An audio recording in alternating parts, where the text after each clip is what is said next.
Well, folks, we're talking about idols today, idolatry, which may again seem like an odd thing to be talking about here at the end of May, Memorial Day weekend, but that's where the lectionary has brought us.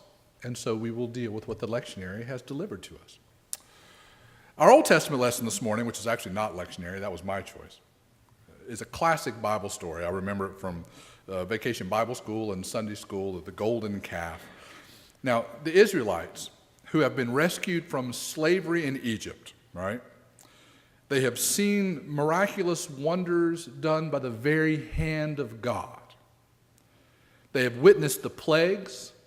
They have seen God going before them in the form of a pillar of fire by night and a pillar of cloud by day. They have seen the Red Sea parted right before their eyes and walked across on dry land. And they have eaten manna from heaven every day.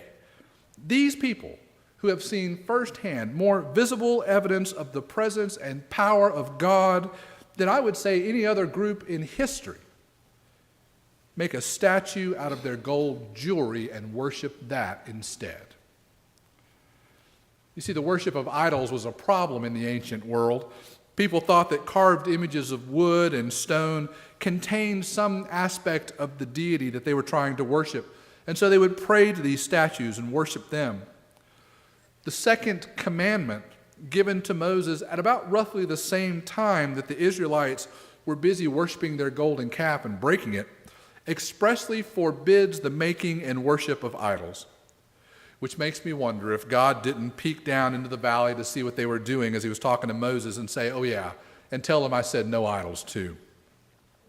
But even though some folks will still use icons and statues to help to focus their prayers and their worship of God, you'd be hard-pressed to find anyone in the Judeo-Christian tradition who didn't get the message, who still worships idols. In a world where human trafficking and lack of access to basic necessities are widespread problems, where war threatens the very lives of the innocents and hatred often leads to oppression and violence against minority groups, the worship of idols seems like an insignificant thing. Nobody worships idols anymore, and a sermon about idol worship seems irrelevant. But I think if we look closely, and if we are honest with ourselves, we'll see that ours is actually a very idolatrous culture. But let's begin by looking at Paul's story first. The writer of Acts tells us that Paul was deeply distressed by the presence of idols in Athens. Why, I do not know, because Paul would have traveled widely in the Mediterranean world. He knew that there were idols around. Many of his letters actually reference the idol worship and other issues connected with that. In the Old Testament, idol worship was associated with other gods besides Yahweh. To worship an idol was to be disloyal to the Lord God. It would have been like cheating on a spouse or spying for the enemy. It was choosing another god besides God. But for Paul, the danger of idolatry is not choosing another god, because Paul knows that there are no other gods. In 1 Corinthians, Paul writes, we know that no idol in the world really exists and that there is no God but one. No, the problem for Paul is not that the Athenians are worshiping other gods. The problem is that they don't know God. They don't know this God who's revealed himself in the life, death, and resurrection of Jesus Christ. And so Paul is brought to the Areopagus, which is where legal cases were argued before the learned council. Here, Paul points to the shrine marked to an unknown God and begins to tell the Athenians about this God whom they do not know. This God is creator of the world and all that is. This God doesn't need temples or sacrifices as do the Athenian gods. This God from the beginning had so ordered people's lives that they might seek after God and find God. For Paul, idolatry is a result of being ignorant and being alienated from God. In his letter to the church in Rome, Paul argues that God has made God's self known through the creation. Everywhere we look, we see evidence of God. John Calvin draws upon this idea in his Institutes of the Christian Religion when he writes, God revealed himself and daily discloses himself in the whole workmanship of the universe. As a consequence, humans cannot open their eyes without being compelled to see God. Upon his individual works, God has engraved unmistakable marks of his glory, so clear and so prominent that even unlettered and unintelligent folk cannot plead the excuse of ignorance. Put another way, evidence of God's presence is all over the creation. In the same way that fingerprints and smudges on the glass let you know that my son Harry's been looking out the window, you know God has been here because God's fingerprints are everywhere. So Paul believes that even though creation is filled with the evidence of God's presence, it hasn't been enough to draw people to God. So God has gone another step further and revealed God's self more completely in the life, death, and resurrection of Jesus Christ. In him, we see God as the author of all good gifts, the giver of life, and the one who creates, redeems, and cares for the world. But the Athenians have attributed their good gifts to the creation itself and to their successful manipulation of it. They worship the creation, but they do not know the God who made it. So idolatry is more than just worshiping a statue. It's giving something other than God credit for what God has done. And it's taking God out of God's rightful place as the most important person in our lives and giving that spot to someone or something else. If you made a list of the most important things and persons in your life, who would be at the top? When I used to ask that question to my students, we did a little exercise with a piece of paper and they would write lists. But when I would ask them that, most of them, almost all of them, would always put God in the top spot. We were in church. Everybody knew what the right answer was supposed to be, and so they put it down. It's kind of like the old preacher's story about the Sunday school teacher who asked the children, what's furry and brown and has a bushy tail and eats nuts? And one child raised his hand and said, I know the answer is supposed to be Jesus, but it sure sounds like a squirrel.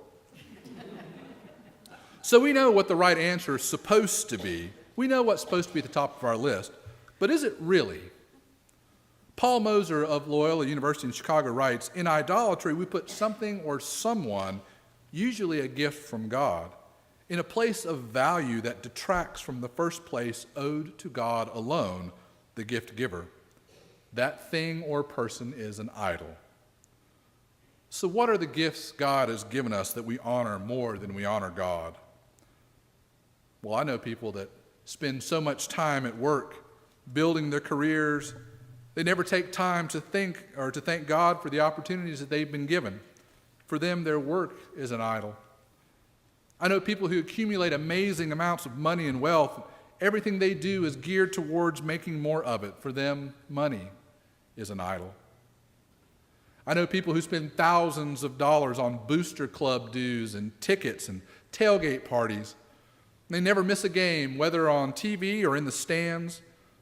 But when it comes time to volunteer or to serve the church or to make a pledge, there just isn't enough time or money. For them, their favorite sports team is an idol. I know people who love their country so much that they ignore the places where, as a nation, we make decisions and engage in activities that run counter to Christ's teachings in the name of national security or advancing our national interests. Love of country is all fine and good, but when we put love of country before our love of God, or worse, when we equate our love of country with love of God, as if our national interests were the same as God's interest, well, then our country has become an idol. See, God should always be the top of our lists, and doing God's will should always take priority over any other goal. Always. If we are loyal to anything else, if we love something else more, if anyone or anything guides our decision-making more than God, then that person or thing is an idol. And like the Athenians, we are worshiping the gifts and not the gift giver. But here's the thing. You see, I don't think most people go off searching for an idol to worship. No, I think most people are hungry for something to give their lives meaning, something to give them a purpose and a place to belong. 17th century French scientist and religious philosopher Blaise Pascal wrote that there's a God-shaped vacuum in the heart of every person, and it can never be filled by any created thing. It can only be filled by God made known through Jesus Christ. The artist Plum was clearly inspired by his words in 1999 when she wrote these lyrics, "There's a God-shaped hole in all of us, and a restless heart is searching." There's a God-shaped hole in all of us, and it's a void that only He can fill. In our search for something to give our lives meaning, we often turn away from God, the giver of all light and life, and turn to the things of the world. As Paul wrote, we seek after and grope for God and perhaps find Him. But I would argue that too often in our searching, we find something other than God and begin to worship that instead. It's like when the power goes out and you start fumbling around in the dark looking for a flashlight, and instead of a flashlight, you find a piece of candy. Idolatry is when you stop looking for the flashlight and sit in the dark and eat the candy. Paul Moser writes that the way out of idolatry, though, is always to love and to trust the gift giver. Putting God first means loving and trusting God first, above all, and with everything that we are and everything that we have. And that can be more difficult than maybe we realize. You see, we believe in God, that's why we're here, but we don't always trust God. And trust is not the same thing as belief. You see, belief acknowledges the truth of something, but trust acts on that truth. We can believe that a bridge will hold us up. Trust means walking out onto that bridge. All too often we put our trust not in God's way, but in our own way.